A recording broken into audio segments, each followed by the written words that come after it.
ክፍል 2 ምዕራፍ 1 የተቆረጠውን መቀጠል በኮሎኔል መንግስቱ ኃይለማርያም የሚመራው ወታደራዊ መንግስት በኤርትራና በትግራይ የተጠናከረ የመጣውን የአማጽያኑን ጥቃት ለመመከትና ወታደራዊ አቅሙን ለማሳደግ የግድ የጦር መሳሪያ እርዳታ ማግኘት ነበረበት።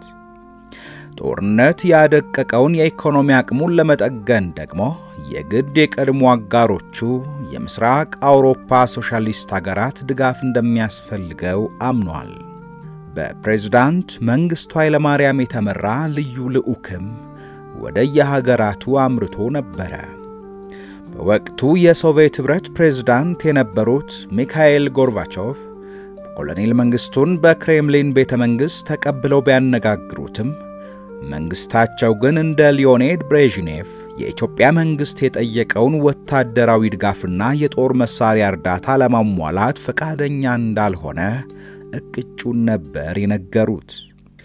ይልቁንም የኢትዮጵያ መንግስት ከአማጽያኑ ጋር የሰላም ውይይት በማድረግ ለችግሩ እልባት ቢሰጠው የተሻለ ነው የሚል ምክር በመለገስ መንግስቱ ተስፋ የጣለበትን የጦር መሳሪያ እርዳታ እንደማያገኝ አረዱት።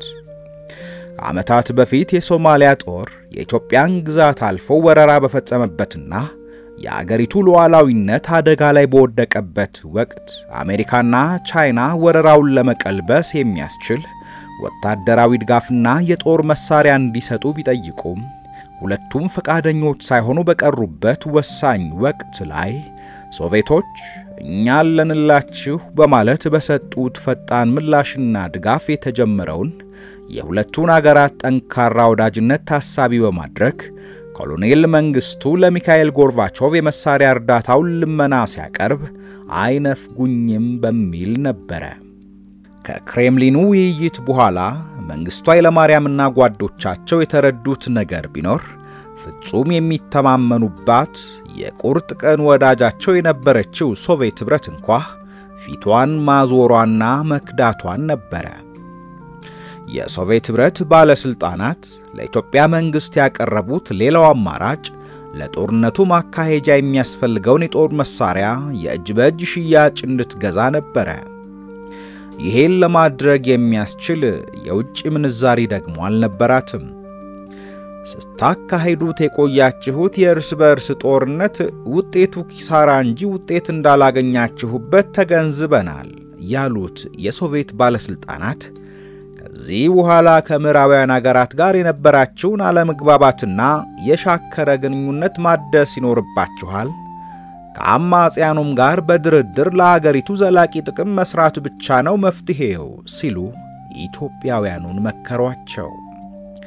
ይሄን የሚካኤል ጎርባቾቭን ምክር መንግስቱ ኃይለማርያም ሰምተው እንዳልሰሙ መሆን ነበር የመረጡት። ለሰራዊታቸው የሚያስታጥቁት የጦር መሳሪያ ለማግኘት ወደ ቻይናና ሰሜን ኮሪያ ቀኑ። እንዳሰቡት ባይሆንም አነስተኛ መጠን ያለው የጦር መሳሪያ ሊያገኙ ግን ችለዋል። ከዚያ በኋላ ነገሮች በፍጥነት ይቀየሩ ጀመረ። በትግራይ የሚንቀሳቀሰው ህወሓት እንደ ስላሴ የሚገኘውን ጠንካራ ኃይል ነበር የሚባለውን የደርግን ጦር ከይዞታው ለቆ እንዲያፈገፍግ በማድረግ ሙሉ ለሙሉ ተቆጣጠረ። የሰራዊቱ የውጊያ ብቃቱና አቅሙ መዳከሙ ያሳሰባቸው መንግስቱ ኃይለማርያም ቀስ በቀስ እየተሸረሸረ የመጣውን ስልጣናቸውን ለማጠናከር መባዘናቸውን ቀጠሉ።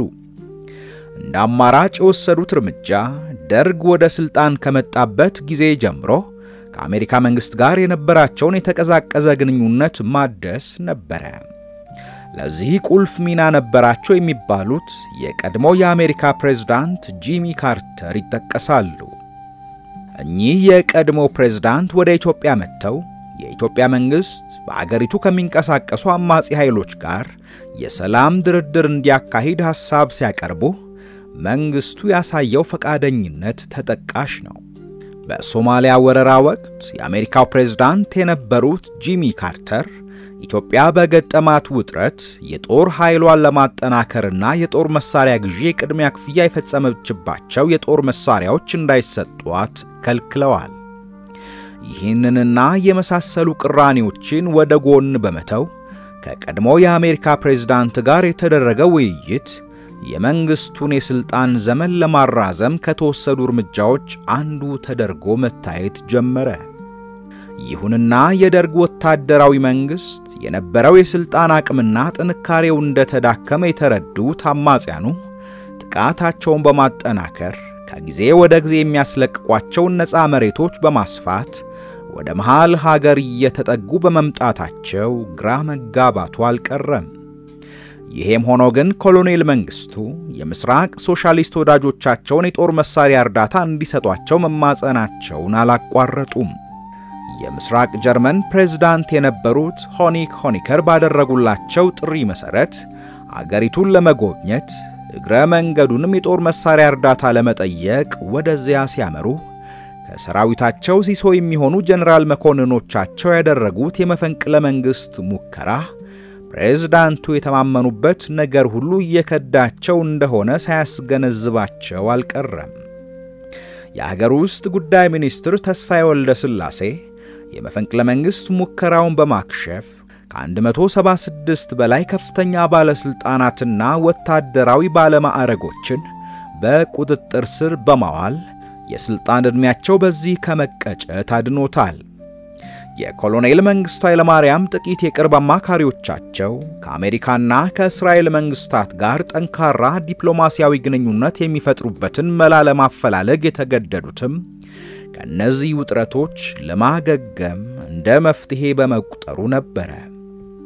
የመንግስቱ ኃይለማርያም የውጭ ግንኙነት አማካሪዎች ከእስራኤል ጋር ዲፕሎማቲክ ግንኙነት በመስረት ሀገሪቱ የሚያስፈልጋትን የጦር መሳሪያ እርዳታ ለማግኘት እንደሚረዳት ተማምነዋል።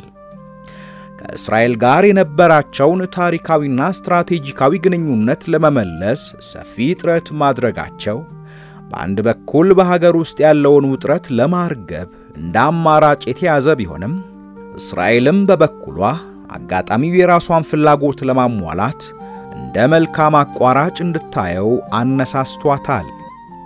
ይህንን የኢትዮጵያ መንግስት ፍላጎት አስቀድሞ የተገነዘቡት እስራኤሎችም የተቋረጠውን የዲፕሎማቲክ ግንኙነት ለመቀጠል ፈቃደኛ ለመሆን አላንገራገሩም። የዚህ ምክንያቱ ደግሞ በኢትዮጵያ የሚገኙ ቤተ እስራኤላውያኖች ወደ እስራኤል ለማጓጓዝ የሚያስችል ሰፊ ዕድል የሚፈጥር ሲሆን ይህንንም ሐሳቧንም እውን ለማድረግ የተለያዩ ስልቶችን ማፈላለግ እንደ ዋነኛ አጀንዳዋ በመያዝ መንቀሳቀስ ከጀመረች 2 ዓመት አልፏት ነበር።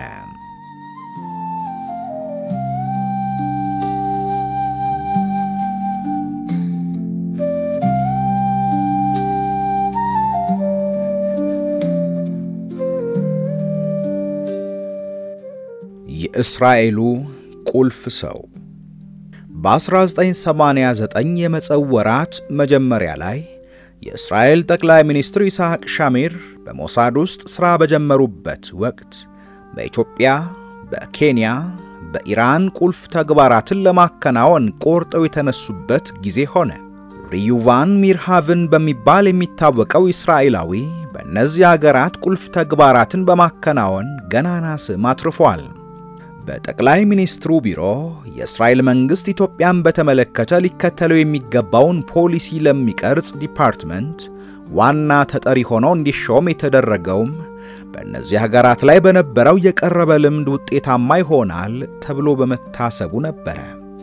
ሪዩቫን ሚርሃቭ በ52 ዓመት ዕድሜው በእስራኤል ውጪ ጉዳይ መስሪያ ቤት ዳይሬክተር ጀነራል ሆኖ በመስራት ላይ ያለ ነበር።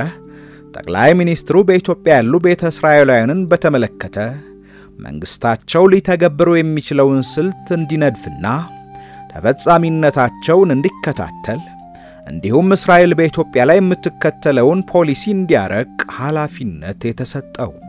አዲስ በተሰጠው ኃላፊነት ሥራ እንደጀመረ ሪዩቫን ሚርሃቭ የተገነዘበው እውነታ ኢትዮጵያ ፊታቸውን ባዞሩባት ሶቪየቶች ምትክ እስራኤልን እንደ አጋር የጦር መሳሪያ የእርዳታ ምንጭ አድርጋ ለመጠቀም መፈለጓን የሚያመላክት መሆኑን ነው።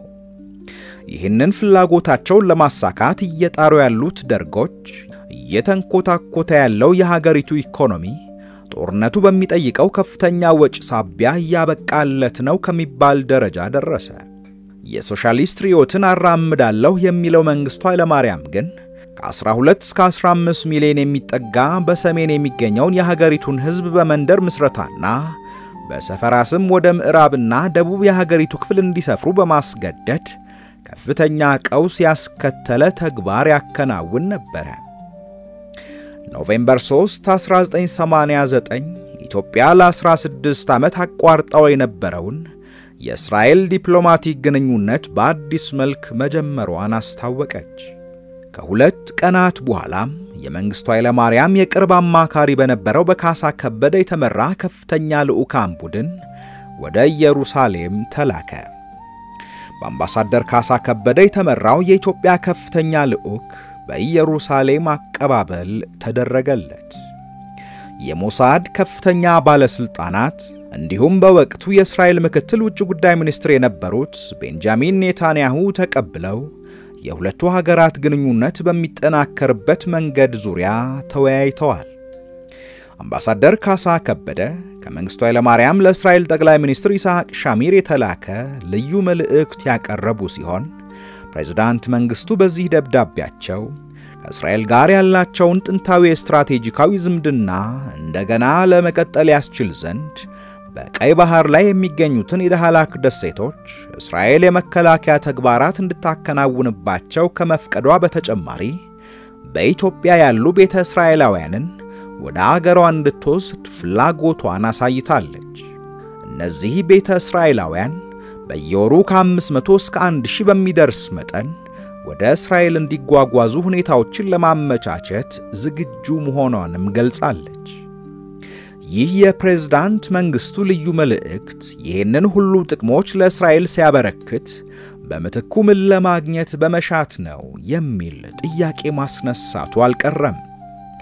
የወቅቱ የመንግስቱ አማካሪ አምባሳደር ካሳ ከበደ በተደጋጋሚ እንደሚያስተባብለው የኢትዮጵያ መንግስት በአገሪቱ የነበሩትን ቤተ እስራኤላውያንን ወደ እስራኤል እንዲጓጓዙ የፈቀደው በመተኩ ለጦርነቱ ማካሄጃ የጦር መሳሪያ ለማግኘት አልነበረም ሲል የኢትዮጵያ መንግስት አቋም ይህ አለመሆኑን በጽኑ ይቃወማል። ካሳ ከበደ ይሄን ይበል እንጂ ሪዩቫን ሚርሃቭ በካሳ ከበደ የተመራው የኢትዮጵያ ልዑክ ወደ እስራኤል ሲመጣ የአገሪቱን ጦር ኃይል ለማስታጠቅ የሚፈልጓቸውን የጦር መሳሪያ ብቻ ሳይሆን ጅምላ ጨራሽ ጭምር የተካተቱበት ሰነድ ይዞ እንደመጣ አስታውቋል።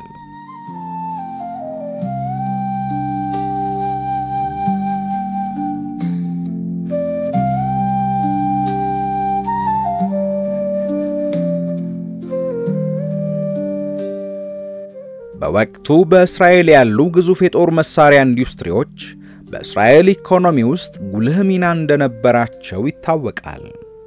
እነዚህ ኩባንያዎች የመንግስቱ ኃይለማርያም መንግስት የሚፈልገውን አይነት የጦር መሳሪያ ለማቅረብ ያላቸውን ጉጉት ያሳዩት በልዑካን ቡድኑ በተጎበኙበት አጋጣሚ ነበር። የእስራኤል መንግስት ከኢትዮጵያ ጋር ያለውን ግንኙነት ለማጠናከር በኢትዮጵያ የነበሩ ቤተ እስራኤላውያንን ለማጓጓዝ የሚያስችል ፈቃድ ለመቀዳጀት በግልጽም ሆነ በተዘዋዋሪ የጦር መሳሪያ እርዳታ ማድረጉ በወቅቱ በእስራኤልና በአሜሪካ መካከል ከፍተኛ የሆነ የዲፕሎማሲያዊ ውዝግብ እንዲቀሰቀስ ምክንያት ሆኗል።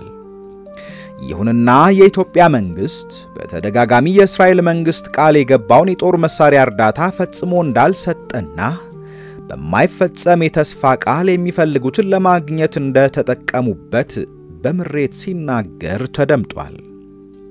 ከሶቪየት መንግስት ታገኝ የነበረው የጦር መሳሪያ እርዳታ በተቋረጠባት ለኢትዮጵያ የሚያስፈልጋትን የጦር መሳሪያ ለመስጠት የእስራኤል ባለስልጣናት የሚናገሩት የውሸት ቃል የኢትዮጵያ መንግስት ቤተ እስራኤላውያንን የማጓጓዙ ተግባር በሚፈልገው ፍጥነት እንዳይፈጸም የራሱን ተጽዕኖ አሳርፏል።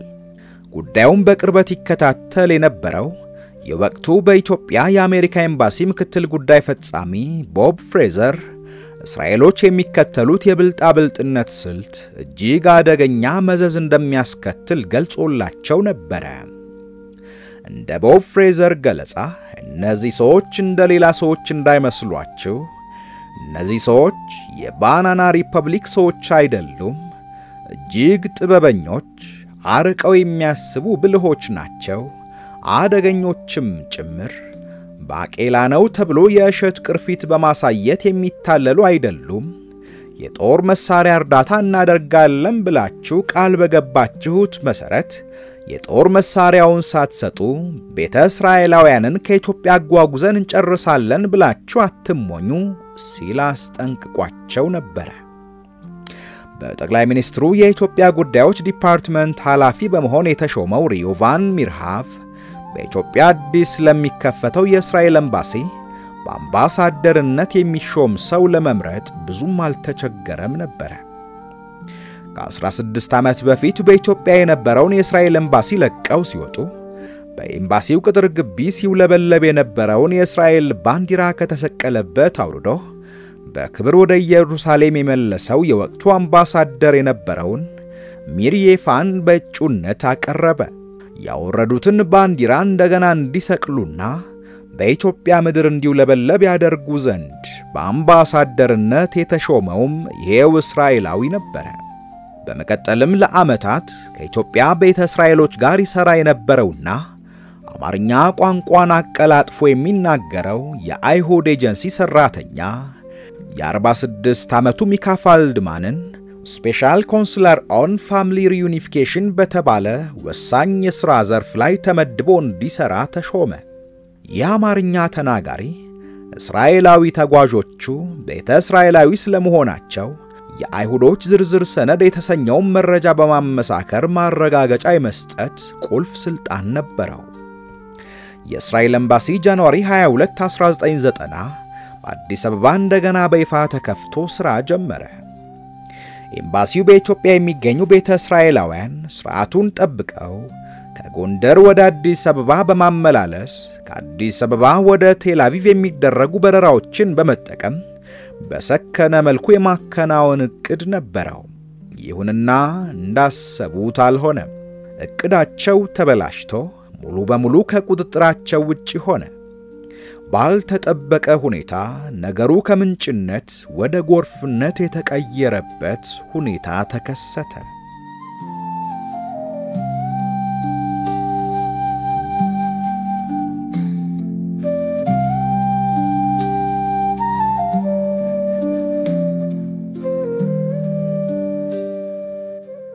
ማርሽ ቀያሪዋ ሱዛን ፑላክ እድሜዋ በ30ዎቹ አጋማሽ ላይ ነበረችው።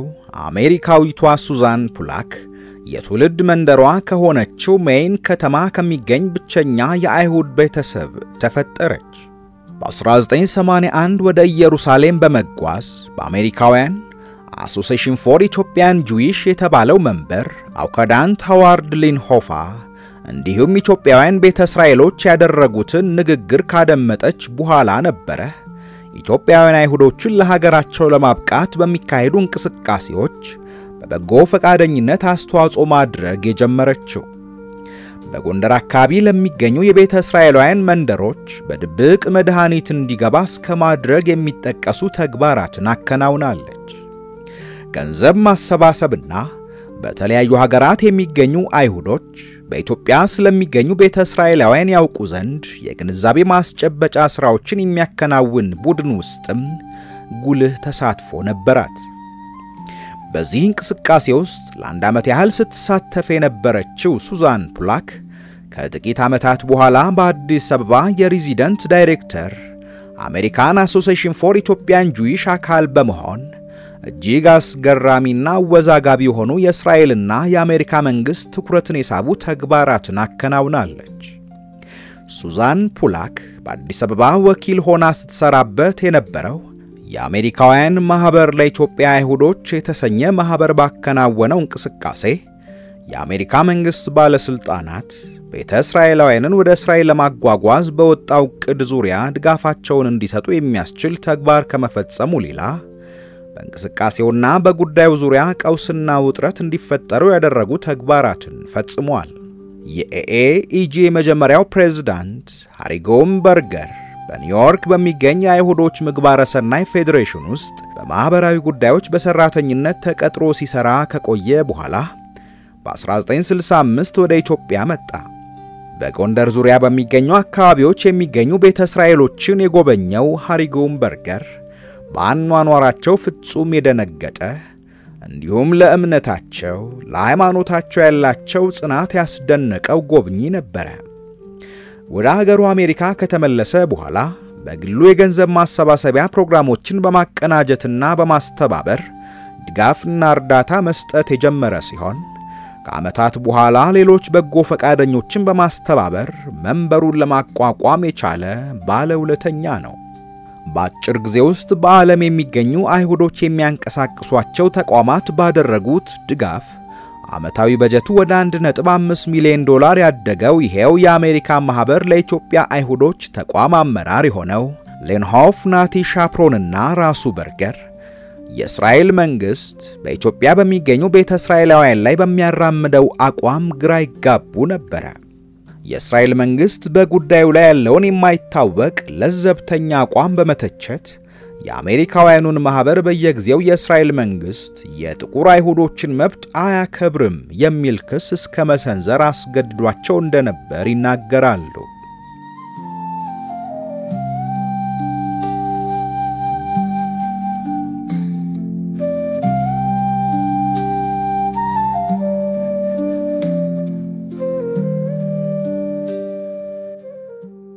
በሱዳን በኩል ኢትዮጵያውያን ቤተ እስራኤሎችን የሚያጓጉዘውን የኦፕሬሽን ሰለሞንን ተልእኮ በግንባር ቀደምነት የጀመረና በቀጣይነት የእስራኤል መንግስት በቀጥታ እጁን እንዲያስገባ ያደረገ ፋና ወጊ ተቋም ነው። ኢትዮጵያውያን ከእስራኤል ጋር የነበራቸውን የዲፕሎማቲክ ግንኙነታቸውን ካደሱ በኋላ የአሜሪካውያን ማህበር ለኢትዮጵያ አይሁዶች የተባለው ተቋም በኢትዮጵያ ውስጥ ያከናወነው ተግባር ነገሮችን በሙሉ የለዋወጠ ቢሆንም የማያባራ ውዝግብ ፈጥሮ ነበር። በቱሪስት ቪዛ ወደ ኢትዮጵያ የገባችው ሱዛን ፑላክ የድርጅቷን ተግባር ስታከናውን በጽህፈት ቤት ደረጃ ቢሮ ሳይኖራትና በሕግ ሳይፈቀድላት ስለነበረ እንቅስቃሴዋ ሁሉ በኢትዮጵያ መንግስት ዘንድ በፍጹም አልተወደደላትም። ሱዛን ፑላክ በኢትዮጵያ ያለውን የቤተ እስራኤላውያንን አኗኗርና ሁኔታዎችን በተመለከተ በፌብሩዋሪ 1989 በጎንደርና አካባቢዋ በመዟዟር ያንዳንዱን የፈላሾች መኖሪያ መንደር የአንድ የእስልምና እምነት ተከታይ ከሆነ አስተርጓሚ ጋር ጎብኝታ እንደነበር ትገልጻለች። ጎብኝቷን አስመልክታ በጻፈችው ሪፖርት ሙሉ በሙሉ የቤተ እስራኤሎቹ ሕይወት አደጋ ላይ መሆኑን፣ ሕፃናቱ፣ አዋቂው፣ አዛውንቱ በዝሆኔ በሽታ፣ በእንቅርት፣ በፖሊዮ፣ በሳምባ ነቀርሳ፣ በእከክ፣ በቁስል እንዲሁም በወባ በሽታዎች ሲሰቃዩ ማየቷን በመግለጽ ያንዳንዱ ቤተ እስራኤላዊ አስቸኳይ የሕክምና እርዳታ ሊደረግለት እንደሚገባ ኒውዮርክ ለሚገኘው ተቋም አሳስባ ነበር። ሱዛን ፑላክ በዚህ ሪፖርት ላይ እንዳመለከተችው ድርጅቱ ለዋሽንግተን፣ ለእስራኤል እንዲሁም ለምዕራብ አውሮፓ ሀገራት በኢትዮጵያ የሰብአዊ መብቶች ሙሉ በሙሉ ይከበሩ ዘንድ ጫና በማድረግና የተለያዩ ቤተሰቦችን ለማገናኘት በሚል ሰበብ እነዚህ ፈላሻዎች ወደ እስራኤል የሚጓጓዙበት ፈቃድ እንዲሰጣት ለኢትዮጵያ መንግስት ጥያቄዋን አቅርባለች። ሱዛን ፑላክ በጊዜው በነበራት እቅድና ምኞት መሰረት በአንድ ጊዜ በሺዎች የሚቆጠሩ ቤተ እስራኤላውያንን ሕይወት ለመቀየር የሚያስችል ተግባር በማከናወን ሁሉንም ቤተ እስራኤሎች ከጎንደርና ከአካባቢዋ ለማጓጓዝ እቅድ ይዛ ነበር። በዲሴምበር 1989 ከጎንደር ተራራማ አካባቢዎች 2000 የሚጠጉ ቤተ እስራኤሎች ወደ አዲስ አበባ ተጓጉዘው ነበር። የወቅቱን የኢትዮጵያ ሁኔታ የመንገድ መሰረተ ልማት እንደ ዛሬው ሳይስፋፋ ከነበረችዋ ከድሮዋ ስዊዘርላንድ ጋር ያነጻጸሩት አንድ የእርዳታ ሰራተኛ እንደተናገሩት ኢትዮጵያውያን አይሁዶች ከሚኖሩበት የሰሜን ከፍተኛ ቦታዎች ወደ ዋና ከተማይቱ አዲስ አበባ 400 ማይል ርቀት በእግራቸው መጓዝ ግድ ይላቸዋል። አንዳንዶች ከብቶቻቸውን እየሸጡ ከጎንደር በስተሰሜን ጣና ዳር ካለው ባህር ዳር ድረስ በእግር በመጓዝ ጉቦ ከፍለው በውድ ዋጋ የአውቶቡስ ትኬት ገዝተው ወደ አዲስ አበባ ይጓዙ ነበር። አዲስ አበባ ከደረሱ በኋላ በቀጥታ ሱዛን ፑላክ ወደ ተከራየችው ትልቅ ግቢ ወዳለው ጊዜያዊ መጠለያ በማምራት እስከ ተወሰነ ወቅት ይቆያሉ። ወደ እስራኤል ከመጓጓዛቸው በፊት ያሉትን ጊዜያት ሁሉ በሷ ድጋፍና እርዳታ ላይ የተመሰረተ ሕይወት መግፋት ይጀምራሉ። ወርሃዊ ወጫቸውን ሱዛን ፑላክ ከመስጠቷ በላይ አንዳንዶቹ ወደ ጎንደር ተመልሰው ቤተሰቦቻቸውን ያመጡ ዘንድ እንደገና ወደ ጎንደር ደርሶ መመለሻ የሚሆን ገንዘብ እየሰጠቻቸው ወደዚያው ይጓዛሉ። ፑላክ በሰሜን ኢትዮጵያ ያለው የሀገሪቱ ሁኔታ ወደ ከፋ ደረጃ እየተቀየረ መሆኑን ተገንዝባለች። በጎንደር ክፍለ ሀገር የሚኖሩ ቤተ እስራኤላውያን በየጊዜው ወደ እስራኤል ያመሩ ዘንድ አዝማዶቻቸውን ተከትለው እንደሚሄዱ ተስፋ በማድረግ የእርሻ ሥራዎቻቸውን እንኳ በአግባቡ ለማከናወን አቅምና ፍላጎት አጥተዋል። አማጽያኑ ጎንደርና ዙሪያዋን ለመያዝ እየተቃረቡ መሆኑን የሚገልጹ ሪፖርቶች ወደ ሱዛን ፑላክ እየደረሱ ነው። አማጽያኑም ሆነ መንግስት የቤተ እስራኤላውያን ወጣቶችን ለውትድርና እንዲመለመሉ እያስገደዱ መሆኑን የሚያወሱ ሪፖርቶች ሱዛን ፑላክ በበላይነት ለምትመራው የኤኤኢጂ የበላይ አመራሮች ግራ መጋባትን እየፈጠረ መጣ። በተፈጠሩት በእነዚህ አስጊ ሁኔታዎች ቤተ እስራኤላውያንን በተቻለ ፍጥነት ወደ አዲስ አበባ ማጓጓዝ ብቻ ከስጋት ነፃ ያደርጋል ብለው በማመናቸው አዲስ የትራንስፖርት መርሃ ግብርን ለማመቻቸት ወሰኑ። ቤተ እስራኤላውያንን በሱዳን ድንበር ለማሾለክ የተጀመረው አዲስ የትራንስፖርት እቅድ እነዚህ ኢትዮጵያውያን ቤተ እስራኤል አዛውንቶች ወደ አዲስ አበባ በመምጣት በሱዳን በኩል እኛን ለማጓጓዝ አታስቡ፣ እግዚአብሔር ለኛ እንዲህ ብሏል፣ ወደ አዲስ አበባ ሂዱ፣ ከአዲስ አበባ ወደ እስራኤል ይወስዷችኋል ሲል ተነግሮናል። ስለዚህ ከጎንደር አውጡን ሲሉ መናገራቸውን የምታስታውሰው ሱዛን ፑላክ አዛውንቶቹ በአዲስ አበባ ኤምባሲ መከፈቱን ስላወቁ ወደ አዲስ አበባ ሲጓጓዙ ዳግመኛ ወደ ጎንደር እንዲመለሱ የሚያደርግ ምንም አይነት ተጽዕኖ እንደማይኖር እርግጠኞች ነበሩ። የአሜሪካውያን ማህበር ለኢትዮጵያ አይሁዶች የተባለው ተቋም አመራሮች በሱዛን ፑላክ በኩል የሚደርሳቸውን ሪፖርት ከመረመሩ በኋላ ቤተ እስራኤላውያን ኢትዮጵያውያንን በጎንደርና ዙሪያዋ በማሰባሰብ ወደ አዲስ አበባ ለማዘዋወር የሚያስፈልገውን ወጪ ሁሉ ለመሸፈን በመወሰን ሱዛን ፑላክ ባቀረበችው የሥራ መርሃ ግብር መሰረት መፍቀዳቸውን አሳወቋት።